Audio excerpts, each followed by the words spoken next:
मैं और मेरे 4 दोस्त एक रात कार से ग्वालियर घूमने के लिए रात को घर से निकले। हमारा प्लान था कि हम जयपुर से होते हुए टोंक के रास्ते से सवाई माधोपुर के रास्ते से जाएंगे। इसी कारण हम जयपुर से करीब शाम के 4 बजे रवाना हो गए। हम मौज मस्ती करते हुए जा रहे थे। अभी हम सवाई माधोपुर ही पहुंचे थे कि तभी बंटी बोला, भाई यार, वो वाइन शॉप पर गाड़ी रोक देना। क्यों भाई? यार गला सूख रहा है, एक एक पैग मार लेते हैं। राजू ने गाड़ी रोक दी। बंटी गाड़ी से उतरा और वाइन शॉप पर जाकर एक पेटी बियर ले आया। यार बंटी, तू भी ना पागल हो गया है। इतनी सारी दारू कौन पिएगा? भाई मुझे पता है तू नाराज क्यों हो रहा है। तेरा जुगाड़ भी लाया हूँ, रुक। उसने विस्की की बोतल दिखाते हुए कहा। मैंने कहा, गाड़ी में बैठ जा। अभी शाम के करीब 7:01 ही हुए थे। मैंने राजू को बोला, यार हम कितने किलोमीटर आ चुके हैं? राजू ने बताया, भाई अभी 180 किलोमीटर हुआ है। एक बार ना श्योपुर रोक देना, वहाँ खाना खा लेंगे। राजू ने बताया, यार श्योपुर तो करीब 62 किलोमीटर होगा, हम करीब 8:30 बजे तक पहुँचेंगे। बंटी और अभिषेक बियर की पेटी में से बियर निकालकर पीना शुरू कर चुके थे। यार बंटी, तुझे तो लाना ही नहीं चाहिए था, तू पीना भी शुरू कर दिया। ये कहते हुए मैंने भी विस्की की बोतल खोल ली। मैंने राजू को बोला, भाई तू भी लेगा क्या? राजू बोला, नहीं भाई, तुम एंजॉय करो। हम पीछे बैठे बैठे शराब पी रहे थे। कार में गाने बज रहे थे। शराब पीते पीते पता ही नहीं चला कि हम श्योपुर कब पहुंच गए। राजू ने भोला भोजनालय पर कार रोकी। मैंने बंटी को बोला, भाई जाकर खाना पैक करवा ले। बंटी बोला, कितने जनों का करवाना है भाई? राजू ने बताया, 3 लोगों का खाना पैक करवा ले, मैं यहीं खा लूँगा। बंटी हमारा खाना पैक करवा के ले आया। राजू भी खाना खाकर थोड़ी देर में आ गया। राजू बोला, तुम सब भी खा लेते, फिर आराम कर लेते। बंटी बोला, नहीं यार, तू आराम कर ले, तब तक मैं गाड़ी चलाता हूँ। मैंने बोला, अरे यार बंटी, तू गाड़ी चला लेगा ना? ग्वालियर की जगह कहीं मोर्चरी में पड़े मिले हम। बंटी बोला, भाई तू आराम से बैठ, मैं तुझे ग्वालियर पहुँचा दूंगा। राजू पीछे की तरफ कार की सीट खोल के लेट गया। मैं बंटी के साथ कार के आगे जाकर बैठ गया। बंटी ने गाड़ी स्टार्ट करी। मैंने घड़ी में समय देखा तो रात के करीब 10 बज चुके थे। अभिषेक बोला, भाई सुबह चलते हैं ना यार, मैंने सुना है रास्ता भीड़ वाला है। बंटी बोला, अबे डरपोक, भीड़ है तो क्या हुआ, वहाँ कोई डाकू थोड़ी घूमते हैं। अभिषेक ने बताया, अरे भाई हम नशे में भी तो हैं, रुक लेते हैं। मैंने बोला, नहीं यार, चलते हैं, कल सुबह जल्दी पहुंच जाएंगे।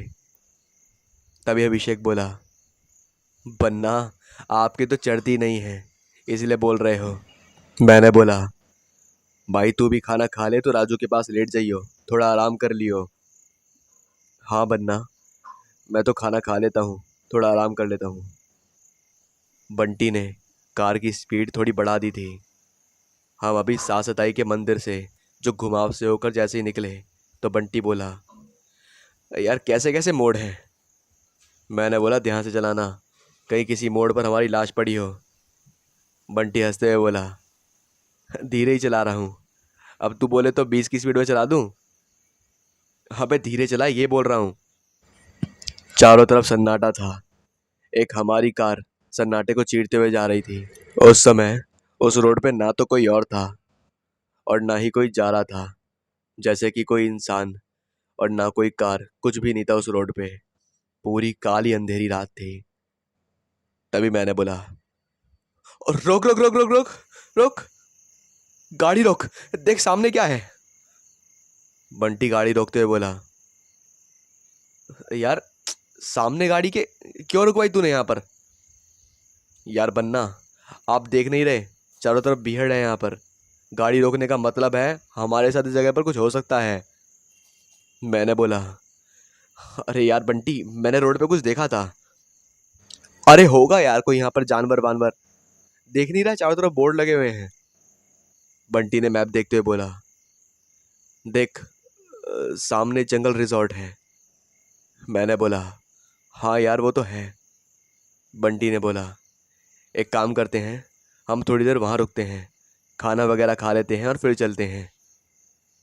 मैंने बोला ठीक है, कार यहीं रोक दे। बंटी ने कार साहबाद कूनो नदी से पहले साइड में लगाई। चारों तरफ अंधेरा था, दूर दूर तक कोई नहीं था। बन्ना, डर लगे तो बता देना। तुझे लग रहा है तो तू बोल दे। बंटी ने बियर उठाई और मेरे से बोला, बन्ना ये भी ले लो। मैंने बोला, बेटा मैं पीना शुरू करूंगा ना तो तेरी कम पड़ जाएगी। बन्ना पियो, फिर गर्म हो रही है। मैंने भी बियर की बोतल खोली और उसे पी गया। हमारी कार को वहाँ खड़े करीब 30 मिनट हो चुके थे। मैंने और बंटी ने करीब 6 बियर पी ली थी। बंटी अब खाना खा लेते हैं यार। बंटी के शायद बियर का नशा हो गया था। घड़ी में रात के 1 बज रहे थे। मैंने राजू को उठाया, राजू, राजू उठ यार, बंटी नशे में फुल हो गया है। राजू उठा, आंखें मसलते हुए बोला, बन्ना यार आप भी, आपको इतनी नहीं पिलानी थी। अरे यार वो खुद पी रहा था। इसने खाना तो खा लिया ना? हाँ खा लिया। राजू और मैंने उसको उठाकर पीछे लिटाया और राजू बोला, बन्ना आप भी आराम कर लो। फिर राजू ने आसपास सर हिलाया और बोला, बन्ना आप दोनों ने कार गलत जगह रोकी है। क्यों, यहाँ भूत है क्या? बन्ना ये जगह ये जगह Palpur Kuno wild life sanctuary है। ये पूरा एरिया खतरनाक है, यहाँ जंगली जानवर का डर है।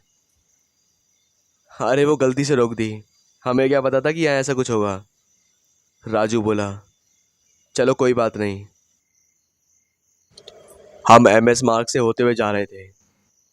हम करीब 2 घंटे बाद ग्वालियर पहुंच जाएंगे। हमने ग्वालियर में झांसी रोड पर द प्रभा इंटरनेशनल होटल के बाहर कार पार्क करी। राजू होटल में गया और 2 रूम बुक करे। हम सभी ने होटल में रात बिताई।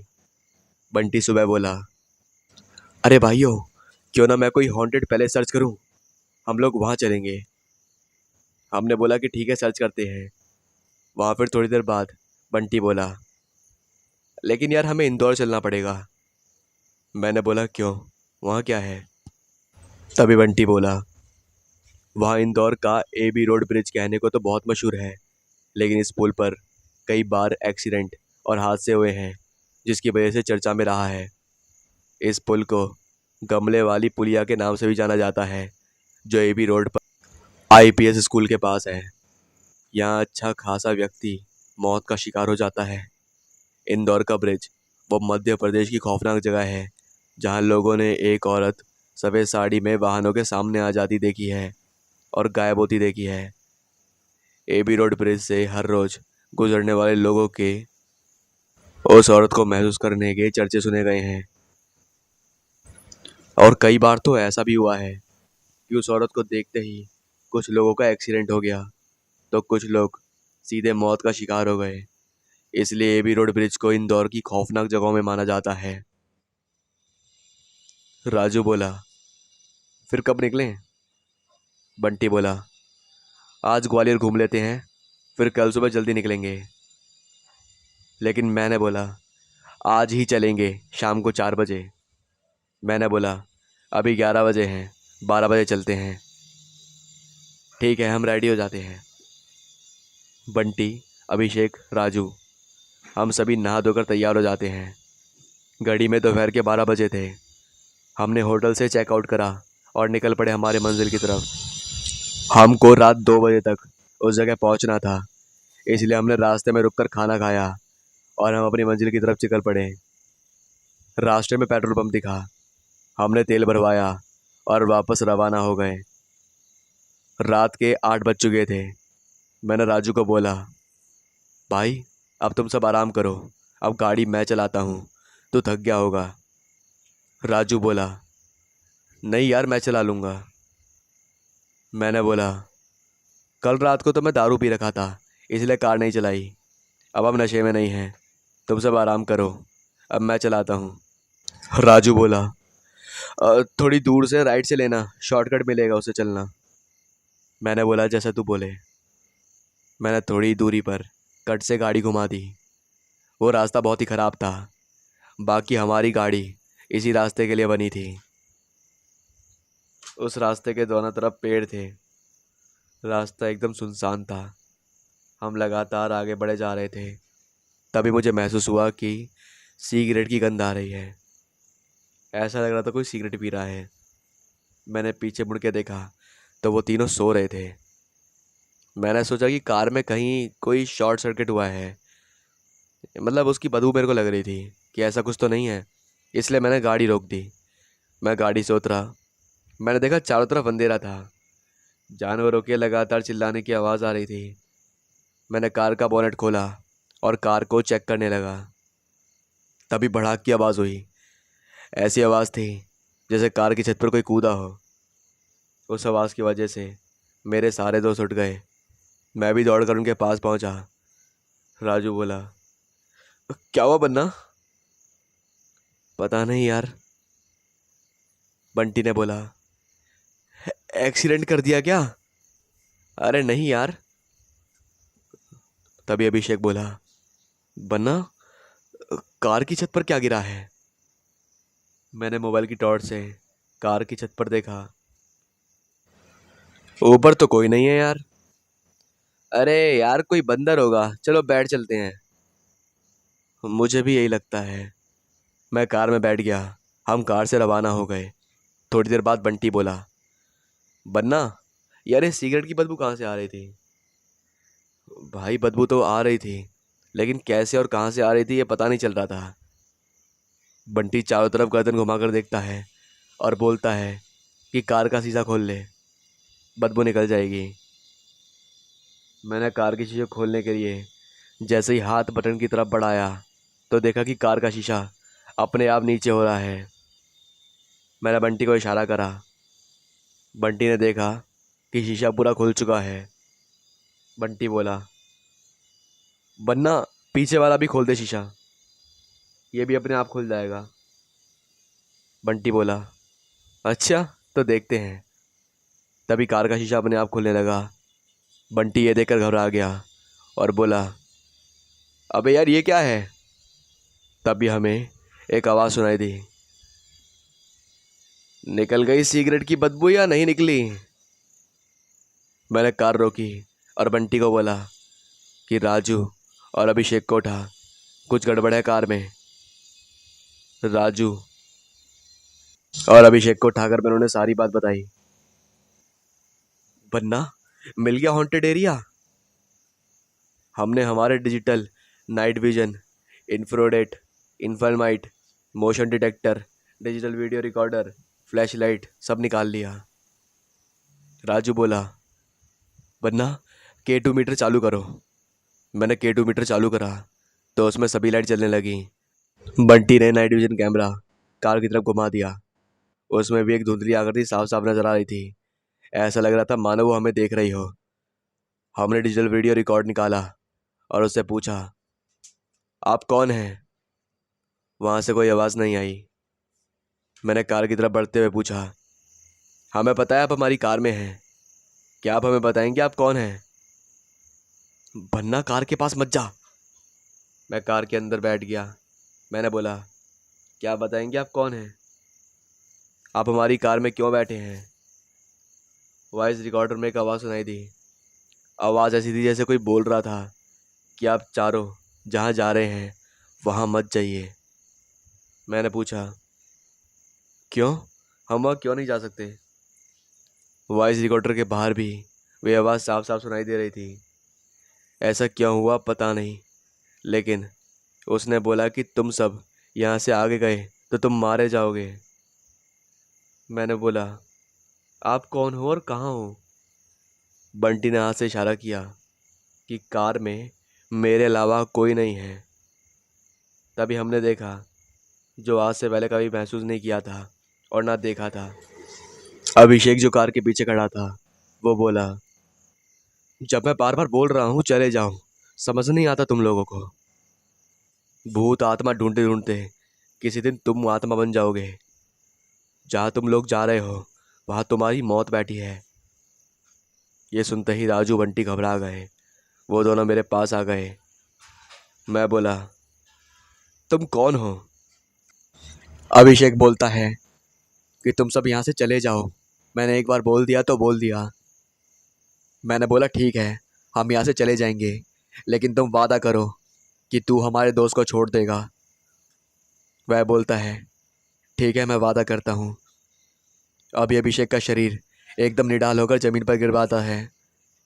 बंटी और राजू अभिषेक को संभालते हैं और उसे कार के अंदर सहारा देकर बिठाते हैं। मैंने उस साहू को वापस पुकारा, तुम कौन हो? तुम्हारा नाम क्या है? तुम्हारा एक्सीडेंट कैसे हुआ? और तुम अब क्यों भटक रहे हो? अब की बात वॉइस रिकॉर्डर पे भराती हुई आवाज़ आई और ये आवाज़ बहुत तेज़ थी। उसने बताया कि मेरा नाम राहुल गुप्ता है और मैं और मेरा परिवार इसी शॉर्टकट से ग्वालियर से इंदौर जा रहे थे। रोड आज की तरह तब भी सुनसान था। ना कोई आ रहा था ना कोई जा रहा था। तभी हमारी कार की चीज़ से टकराई। जैसी टकराई वो वैसे ही रुक गई थी। जब मैं कार को रोक कर नीचे उतरा तो मैंने देखा कि 3-4 व्यक्ति वहाँ खड़े हैं और वह हमारी तरफ दौड़ते हुए आ रहे हैं। मैं जल्दी से कार के अंदर बैठा और कार को एक बार फिर स्टार्ट करा।